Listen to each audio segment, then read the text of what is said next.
Alright, welcome to Insights, Episode 1. I'll be solo hosting this first episode as I review the strategy and playmaking from the perspective of one team's point of view. First thing I want to say about the intent of this shoutcast is that I don't want to make call-outs about what is going to happen on screen in front of the viewer. Instead, I want to talk about what I believe to be the mindset of some of the players who are making these plays. I want to really talk about what I personally perceive as good and bad decision making. I'll try to say when things are genuinely surprising me, or when players are acting in a predictable fashion. But you know, generally speaking, if I'm watching a grenade or I see an arty shot hit, I'm probably not going to talk about how someone just threw that grenade or how somebody just shot that arty shell because we all see that and it's fun, you know, pumping that up, but it's not what I'm interested in doing with this. As for the other part of what I'm going to be doing, I want to view the game from just one team's perspective. Getting to see the whole map affords an unfair extra amount of hindsight to me as the reviewer of the game. Just keep that in mind. Anyway, let's get started. Um, our blue player here is going to be Razor Kuwaii, and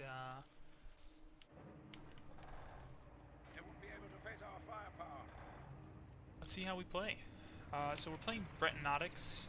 Don't really know how to pronounce it. I kind of dislike this map because of how boring it is.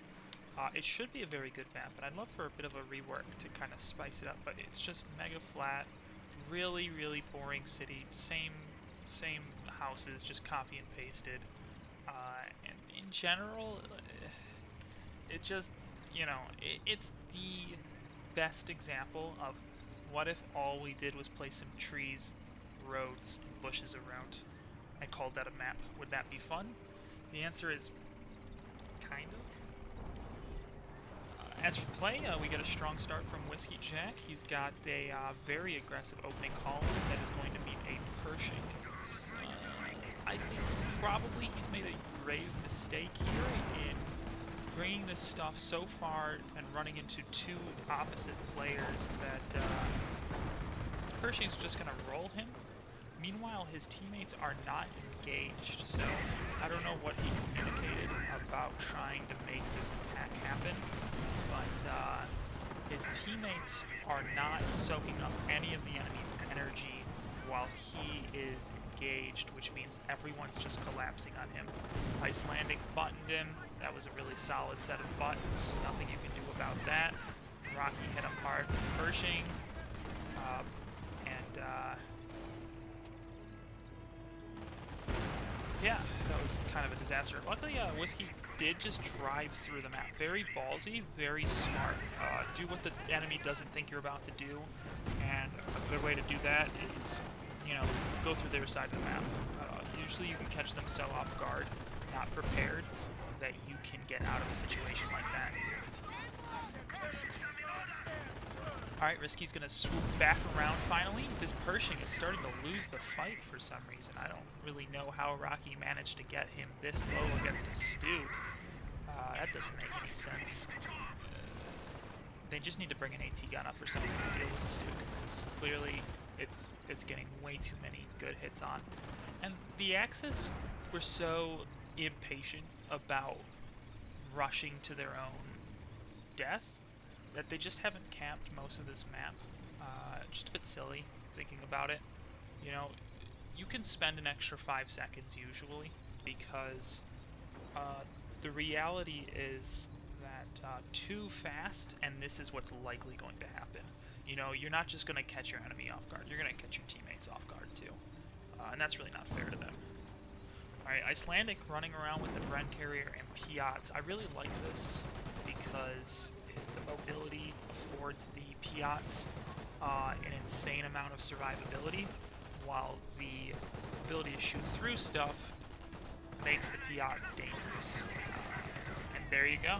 Immediately he's getting hit because the P4 doesn't have a way to engage it. Area doesn't have solid AT besides for the P4, and in theory it should be enough, but in this situation, the Piats are just gonna roll this P4, just one squad inside of a universal carrier. Stug is gonna get ballsy, go into the fog of war. 17 pounder gets a clean shot at it. That was pretty silly as well.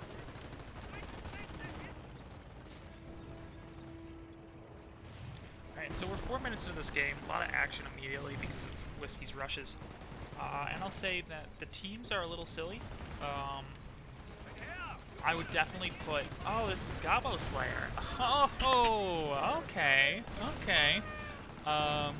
You guys already know the teams because I posted it by now, but I haven't really paid that closely of attention, clearly, because it's not just Rocky and Icelandic on a team, it's also got me, Gabo Slayer, notoriously one of the worst players in the mod, but in this case I bet you he's going to play a little bit better than usual.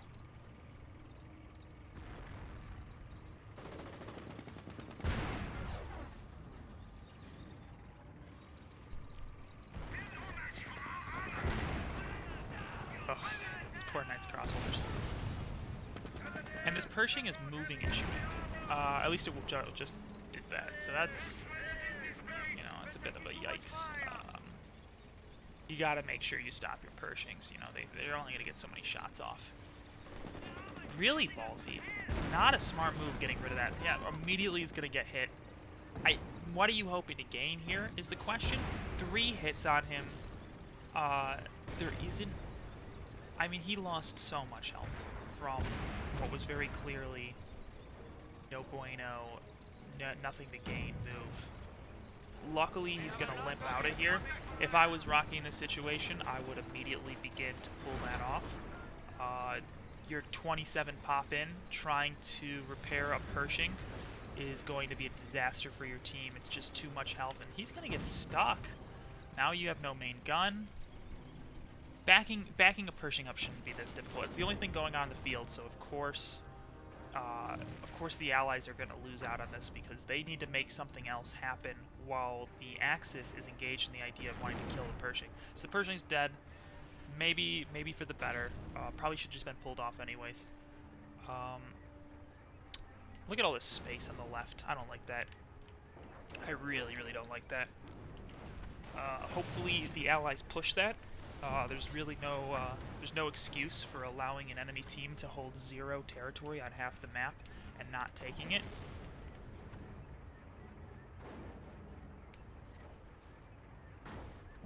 Razor coming in with a pretty strong blob through the right side. He's just immediately behind the machine guns because I don't think the Allies are screening very well. They've got 3 machine guns, and yet the Axis just kind of walked in. And what is the rest of the Axis doing though? Area has decided very clearly he doesn't want to help. Razor walks in, gets a fantastic flank, and Area has just taken his 2nd shot in this engagement. Way too late. I think this mortar could have been opening up it. If the mortar had been on one of the machine guns to start, and then Razor had done that, that would have been a huge play. I think we would have seen all 3 machine guns wiped. But instead, Razor's the one that's wiped. Quickly turning around. The pack might just walk away. Oh no. Oh my god, no. The pack might be making its way out of here. This is not good. I mean, what a disaster. Once again, very disengaged items from Area.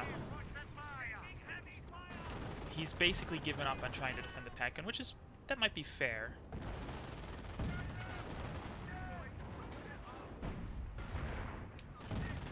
Alright, took the risk, the Martyr won. But of course, because they've lost the pack gun, it doesn't really matter. That is definitely a tactical victory for the Allies, despite this. Oh, and the Martyr is going to go down. That's disappointing. So the Axis is kind of really discombobulated from the looks of it. They took it. They initiated a fight that they had no way to keep going. They've now lost a pack gun. They've lost a martyr. And what do you know? The Allied A tank is the front line at the moment. And there's really not an answer for it.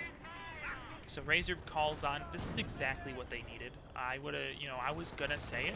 I was going to say it. I promise you. They need a Nebel Werfer. This is what's gonna change this game. Right now, 9 minutes in, just lost a pack gun. If you're calling in a Nebel, don't do that. Don't call in a Nebel Werfer 9 minutes in just after you lost a pack gun. That's really strange. Okay. Probably actually the right move. I cannot see a situation. I huge respect for Area on the fact that he's done that. Actually, that was definitely the right move. Let's see what he calls on instead. A pack gun. That's smart. That's what the Axis needed. They lost a pack gun. They need a new pack gun. That's like no memes. That was pretty important. And they're just getting continuously pushed back here because they have no screening units. And the Nebel Werfer is not making its use. What is Whiskey Jack doing? I think that's the missing piece at this point. His infantry are standing around.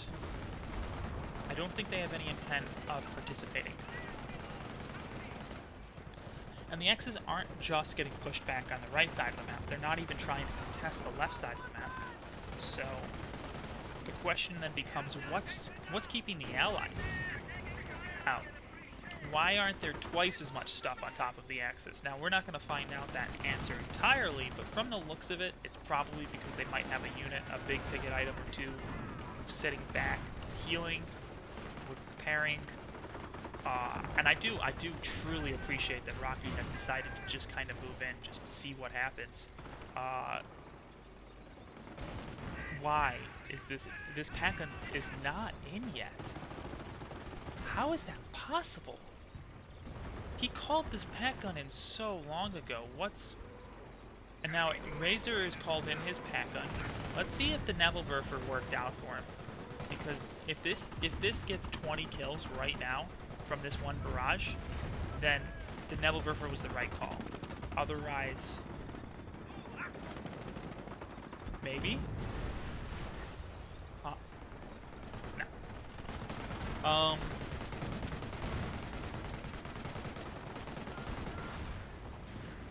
Pack gun still not participating. Still not participating. There we go. Very first shot, about 1 minute and 30 seconds after he called it on. So I think that's kind of like the Axis, other than that Nebel, probably reacted in the right way to what was going on. Brought on some nice meaty items. 2 pack guns, P4 with officer, but they weren't using their stuff. And you can tell immediately just how big of a difference it makes calling in the wrong thing this early in the game when the enemy is pushing you. You make a single mistake by calling in the wrong item, and you have effectively ruined your team's opportunity for the next few minutes. If I was Razor, I would just simply decrew the Nebel right now where it stands and try and get something else on. If I was Whiskey, I would stop calling in base P-Grents and try and bring on something else, because the Axis don't have, like, they need infantry, but it's pretty clear to me Whiskey doesn't want a front line, and that's fine, you don't need to. If they can kill this martyr, the Allies are going to have access to the entire field. They have so many tanks on. Oh, and he's going to get blocked by the Nebel. The Nebel Werfer is going to stop blocking the Kettengrad, and now it's going to take its turn blocking the enemy too. That was really good. Yeah, so he focused down. I don't know. That was one of the biggest ways. Those 2 M10s could have stopped in this field. They could have killed the martyr, and that could have been the end of it. This is going to be a huge cost of momentum. I think that the Axis can counterattack right now, and other than the machine guns, they are going to hit gold. They just have to deal with the machine guns somehow. they should be fine. Oh, and they're going to focus on this kangaroo. They don't like the kangaroo running, which is fair game, but I think the right move there is to just take your stuff and just go take the city. Just forget the fact that a kangaroo just wiped out your martyr, because there was nothing you could do about it. Go up the middle, go get some ground for yourself, go try and find a machine gun that you can pick off, and instead of, like, look, this engagement's not working for them. I think that's pretty obvious. Nebelwerfer's still on. Looks like it's a new Nebelwerfer, or new crew, because there's 0 kills on it now. We ran into a machine gun. This feels like standard Brettnox play. No, nothing to fall back on. Just a mess. Just a total mess.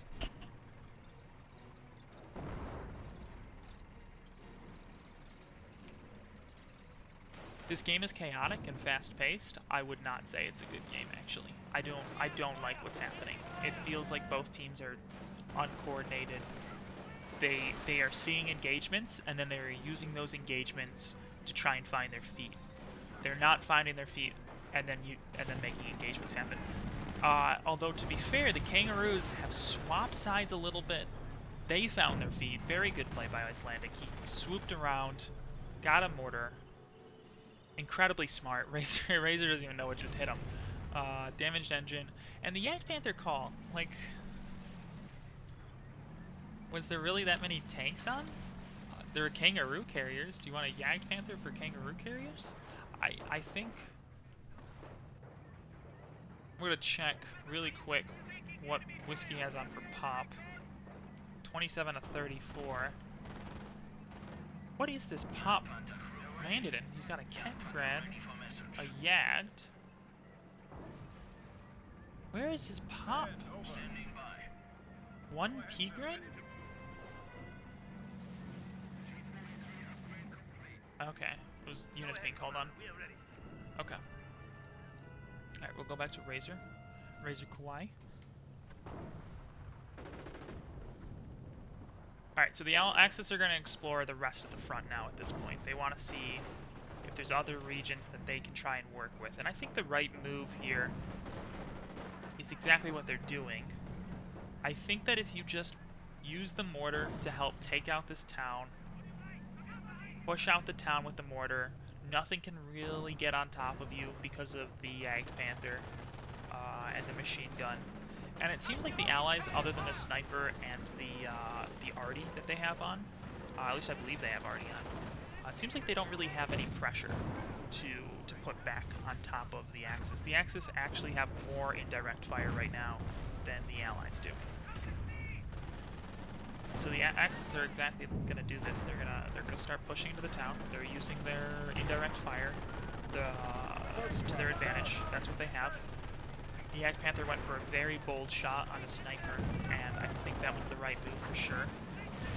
But what that means is that the machine gun is now hitting them really hard, and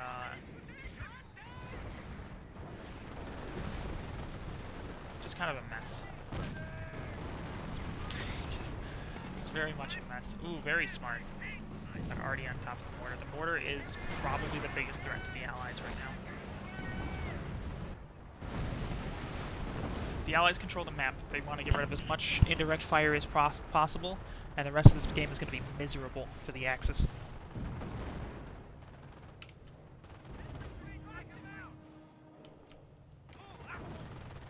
This is why Nebelwerfers kind of suck. You know, Nebelwerfers are blob control. They are not... It is not normal indirect fire. Its suppression is its greatest tool, because that's the only direct effect that you can rely on. You know, like a priest can hit the enemy pretty reliably. You can kind of expect a few kills from every barrage. The Nebelwerfer you can expect damage and suppression from, and that's it. Kills is just added bonus that you don't necessarily expect. Because the allies have this sniper, I don't think making a repair bunker is... Like, this is not the time or place for the repair bunkers. The Axis don't even have any tanks really to repair. They have a Jagd Panther, which is the last thing you need to be repairing right now because, you know, it's not going to make a difference in how you use the Jagd. It still has 1,000 health, more than any other tank, other than any other non-big ticket tank. Of course, it's the one frontlining, so that means that it's quickly going down in health. Area's moving in. This is a very, very good flank. Very small flank, but effective. And where is the infantry from Whiskey Jack once again? He just kind of has a Jagd on. I think the Allies are playing this perfectly. Almost everything they're doing is the right decision. Other than the fact that they're not backcapping the Axis out right now, they have put so much damage on the Axis's freedom of movement. The Axis has been consolidated non-stop. They refuse to branch out. The only time they were spread out lasted for about a minute. And, oh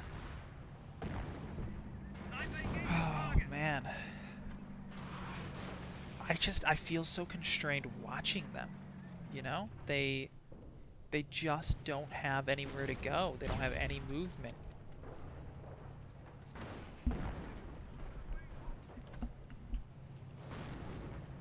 Another bunker.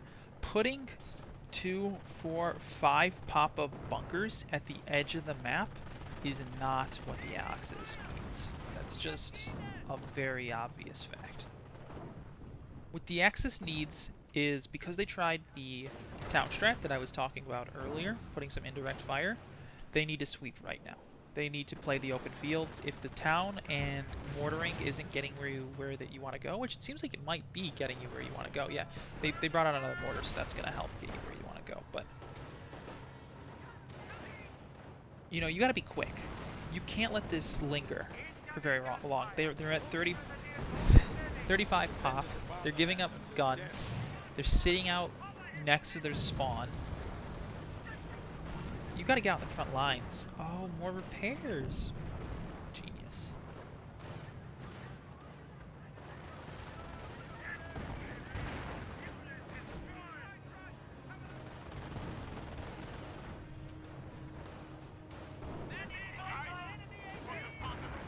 So the counter snipe's not really happening at the moment because both teams are using their sniper. Wait, what the heck? Okay, like it looked like he was about to literally suicide. I don't know what Rocky's doing. He knows there's an enemy sniper. That had to be one of the dumbest sniper play I've seen in a long time. I'm sorry, Rocky, my boy, but this sniper has how many kills? It has 9 kills before he kills you. 9 kills. You know he has an enemy sniper. Why are you running around decloaked? This just turned the game so hard. This sniper alone should be able to clear out the Allies from the town. 2 mortars on top of this and a Nebelwerfer. The Allies have no hope of holding on to what they got. In this situation, after a sniper kills your sniper, you would want to use a bunch of armor because you have the Allies so, or the Axis so constrained. You want to do an armor push, because the Axis are probably overcommitting to indirect fire and sniper, trying to clear you out. But a Jagd Panther means you can't do that.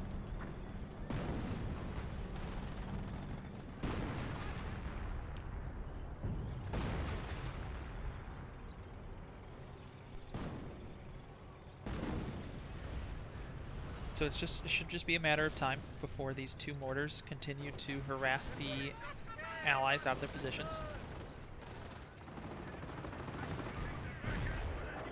A new P4 is perfect.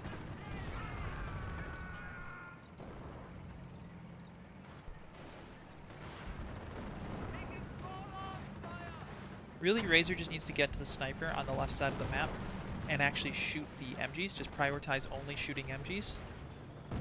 And he should be good. Here's the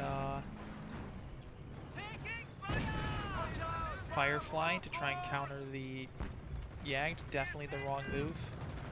Map is not big enough for a Firefly really to get good usage.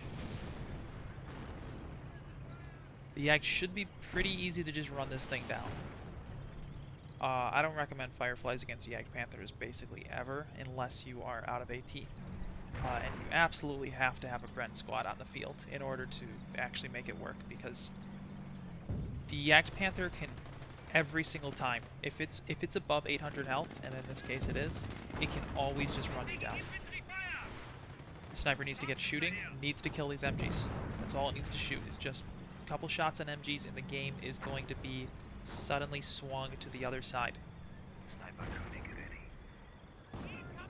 The mortar is not the problem. If I'm going to be a little disappointed if he tries shooting the mortar.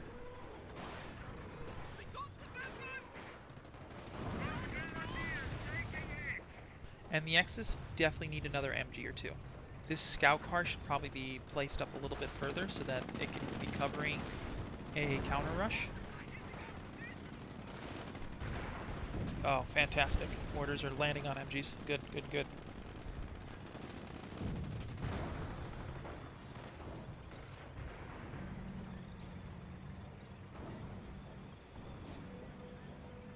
Big hits. So since killing the sniper, this sniper's only gotten 5 kills. I don't think that's quite optimal. I think because of the position you've kind of been stuck in, I would decloak snipe. I would just go from shot to shot. He's actually a terror sniper as well, so it's really, really, really good at shot to shot sniping, never taking a break. You should be able to get about 10 kills in 2 minutes. And that's really optimal, actually. That's setting the bar pretty high, but it's possible. With this many support weapons and this little pressure, the only thing stopping Razor is that bike rush that is inevitably coming. It's on the field right now, as we've seen. But that means he's missed his chance. I mean, the bike rush didn't get prepared for a while. And look at the Allied failure to backcap. You know, you have to put units on your side. If you are not holding the side of your map, it should be taken within minutes. It's been like 10 minutes, and the Allies still have not captured their far sector.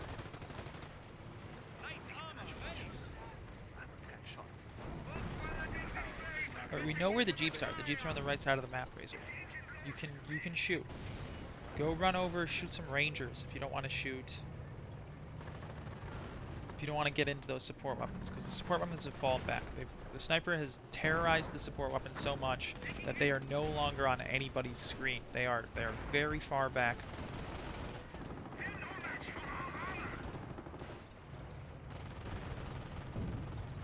This has become a game of cat and mouse.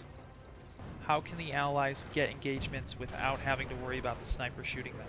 The answer is play to the left and right side of the map, wait for the sniper to shoot, then stick to the side that he's not on. It's good gameplay. Ooh, and now there's a Calliope on. 40 pop to 33 pop. This is definitely the best time to bring a Calliope on. Where's the act? Where's the act?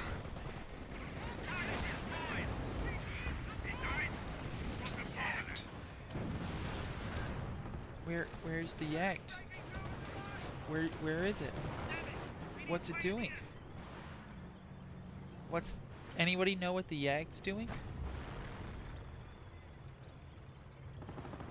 Let's find out what's going on. Oh, great job for area.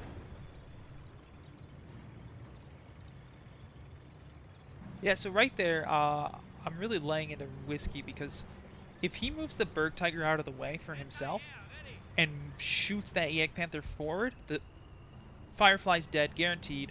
Yag might have to limp back. It might have to limp back. But look at all this repair.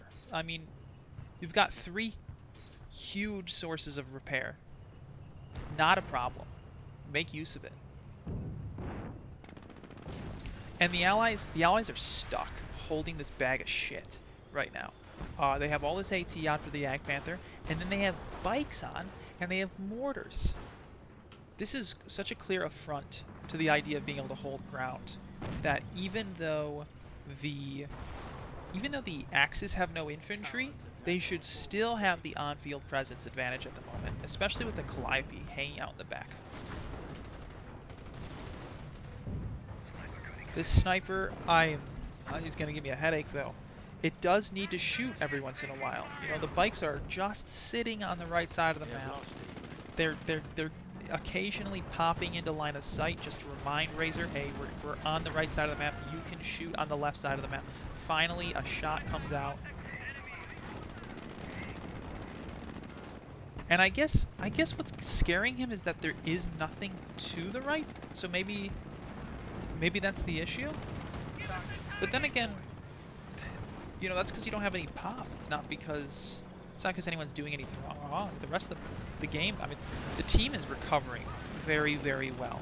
Area getting a good fight in against Dr. Nick on the left. Ooh, a fallen pack gun. That's embarrassing. That's the last thing you need right now. That was huge. That is why the Axis feel like they can still play a little bit here. Still some breathing room. I think at this point you pull the sniper off if you're not going to use it though. If you're this scared, 31 pop in, you're still being drained, you're not holding the map. You got to speed your game up play a little bit. You actually have to take risks. This is zero risk-taking gameplay with this sniper at the moment. It's gotten one shot in since the last Calliope rush for a good benchmark on what is going on with the sniper, what is going on with the Axis. They should be dominating the field at the moment because they have every single unit-to-unit advantage. P4, Jagd Panther, Ostwind. I mean, you're covering it all. You condense those 3 units, you walk up the middle, and with a sniper supporting, you can beat anything.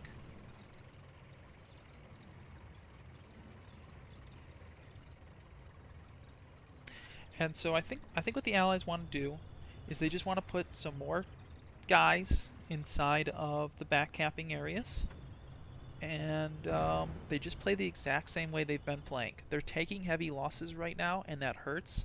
But if you continue to keep this up for about 3 more minutes, and the Axis are finally going to bleed too hard, you know, sub 30 pop is really, really hard to play with.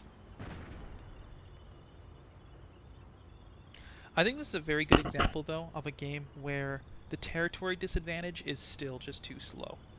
You know, if we're going to talk about the idea of this game having been sped up by taking territory, I think it's finally kind of gone away, that feeling like it's been sped up.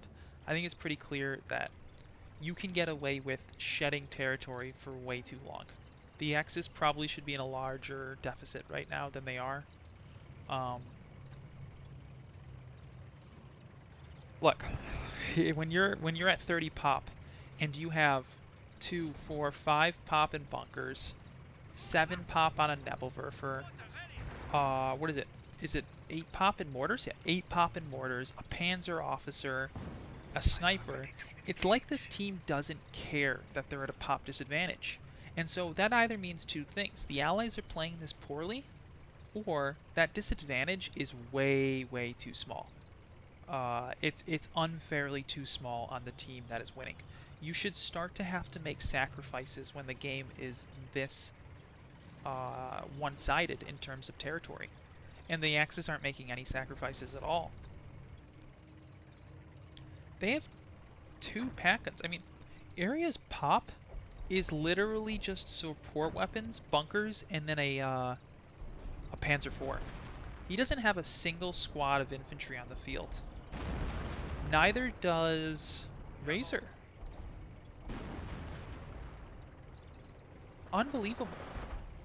It's just Whiskey Jack's 2 Peakrin squads. The Allies are playing this suddenly so poorly. You don't need to blob up, you need to spread out. Put your units all over the field. The Axis can't do anything to you. Every single engagement, has to be 1 by 1. Because without this MG putting suppression down, the Axis would be losing. Oh, see, he's committing further to the engagement. Commit less to the engagement. Your enemy has shown himself to have an MG here. Oh, that's got to be retreat to captain. There's no other rationale. So now we know there's a captain on the field, and they're at positive pop. They have pushed their way into positive pop with 2 squads of infantry on the field. This is the 3rd Calliope barrage since anything's happened. Very excellent Calliope barrage. I'm curious to understand how the Axis knows to put a Calliope barrage right there, because that was so ballsy.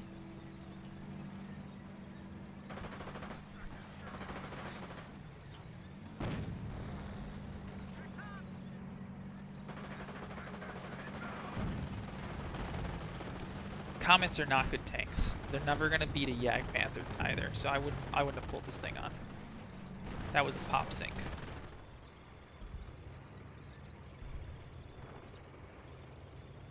Dr. Nick, what is he gonna go for? Is this a bunker busting? Yeah, this is bunker busting. It has to be. I would hop out and just grab the pack gun. There's nothing else here. Oh, do it, Nick. You smarty smart. What? You got stuck on the Berg Tiger? No. Unreal.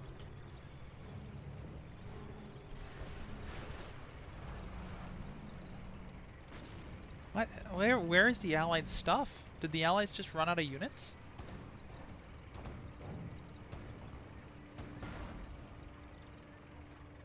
Alright, he has to pull off blocking with the Ostwind immediately in order to actually get this off. And Razor is clearly not paying attention, because he had every reason to win that situation. The Allies are just walking up the middle of the map right now while this is all happening.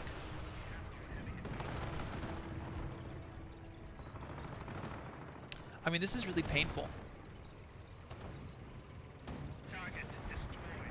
The Axis just don't have enough stuff.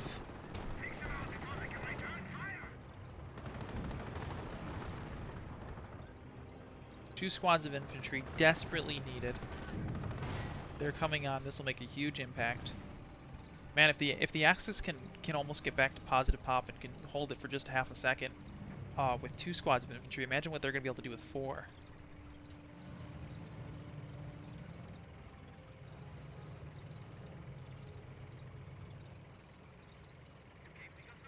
I can't tell you right now what it is that the Allies have going on the other side of this map, though. They have become so stagnant. I know they have 2 separate pieces of arty, but even with those 2 separate pieces of arty, they still have a 10 plus pop advantage in terms of on-field presence. They have 120 pop in theory on the field. 2 pieces of arty is going to be about 20 pop. The Axis have 90. Alright, so 2 M10s are going to come in. That's beautiful. I love that. What you want to do is you want to pull those out immediately. Get those out of there. Get those out of there. And you want to see where that Jagdpanther shows up. Oh my god. Oh my goodness gracious. Okay, if you can first kill a whole Knight's Crossholder squad before doing that. You gotta love the balls on this guy. He's notoriously awful. Nobody thinks he's good at the game. And he just does stuff like that, just to dab on people, remind him that he has been known once or twice a game to do something.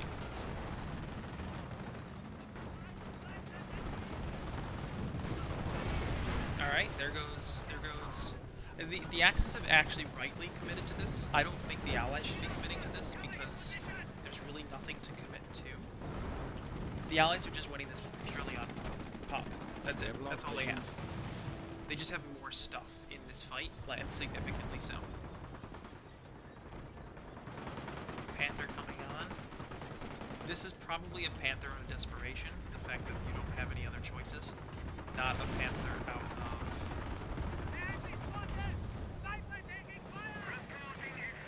Not a Panther out of... And that's fair. When you're 40 minutes into a game, so you start pulling on items not that you need, but that you have to get rid of. You actually have to use your units eventually. So Panther, you can't just keep that in the back. You might as well bring it on, throw it in the fight. Pretty reasonable use. Berg Tiger, on the other hand, that was an awful call. Let's just be clear here. I mean, this thing has done nothing. Not even ready for X. Rebuild. Oh, the allies didn't grab the pack-on in time. That's gonna cost you.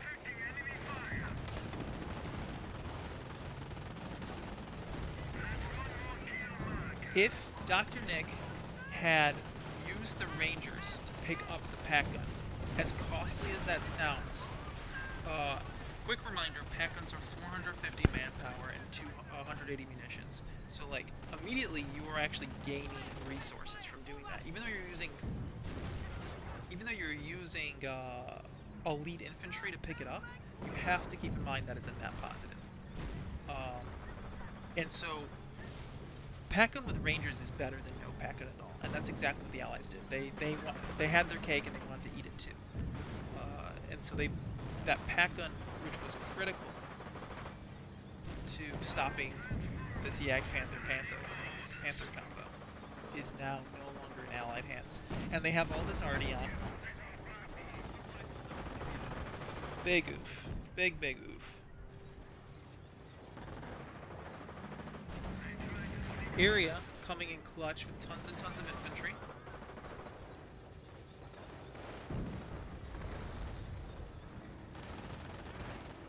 Why is one Pigrin squad enough to take the entire right side of the map, though? I mean, the Axis didn't earn all this pop. They literally just they got it because the Allies are playing poorly, not because they're playing well.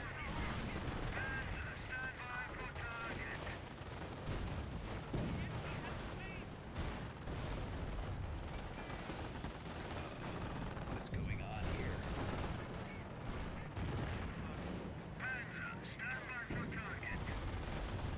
here? Where's all Rocky's stuff? Is he just out?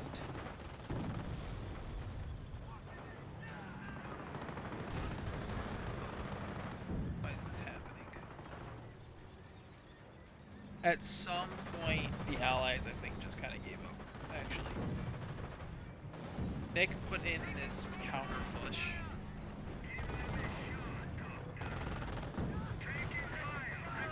Alright, here's the Calliope barrage again. It's been hurting the Axis. This has actually been a very, very good Calliope. But it's clearly, at this point, not what the Allies need. This isn't going to suddenly save the game for the Allies. They had every reason to be winning. One squad capped the entire right side of the map. Are they pulling? I want to take a look at their units. They are pulling. Alright, Gobbo Slayer has... What does that say? I swear to God that says 7 of 17 used. That's not right. There's no way. 18 used. What does that... Does that say 17 of 17 platoons used? Okay. So, Rocky was out of stuff. Okay. Dr. Nick's out of stuff. Alright. Alright. So the Allies ran out. Interesting. Very, very interesting.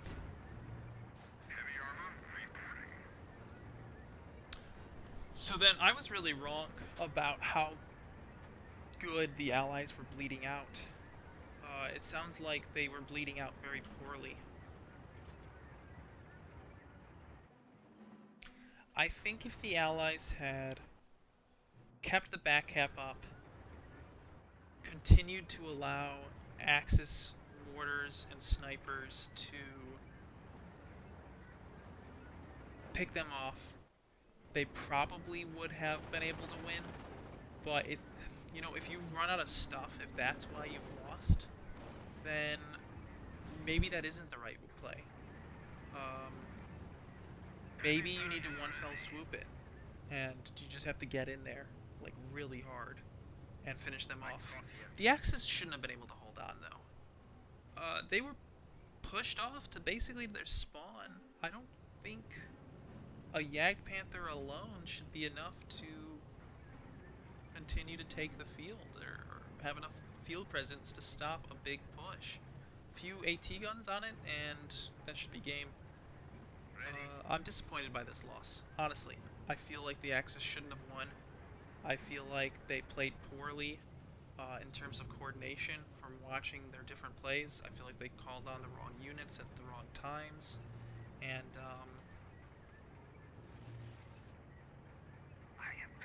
I don't know. I'm disappointed by it.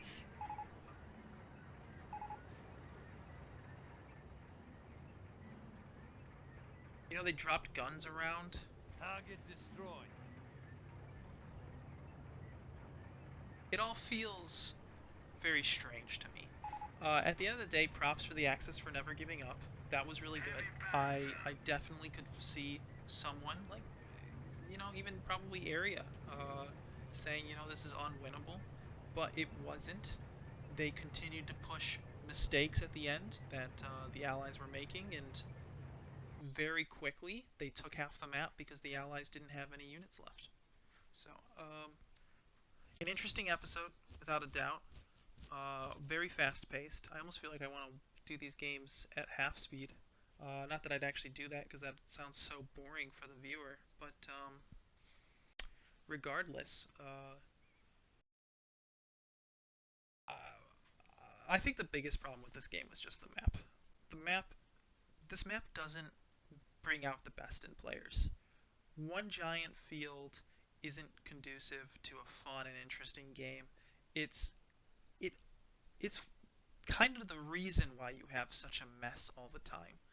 When everything is just get shot at and run at max speed, you know, it's really chaotic. I don't think that's necessarily fun. And that wraps this all up. So props to the Axis for keeping their morale up. Props to the Axis for playing the attrition game despite being behind. Zero props for keeping on all those terrible, useless items that don't actually fight mid-game. I think that sacrifices. We have to balance the mod in a way that makes it so that if players are refusing to pull useless units off, like Berg Tigers that are only repairing, and snipers that don't feel comfortable to shoot, or Neville Werfers, especially Neville Werfers, that doesn't have anything to suppression control. I think if we're balancing the mod in a way that you don't have to pull those units off when you're at 30 pop, then we're making a mistake. So I think that's why I'm a little upset by this game, that was able to actually lead to an attrition victory by the Axis. Uh, doesn't feel right to me. But, again, congrats. So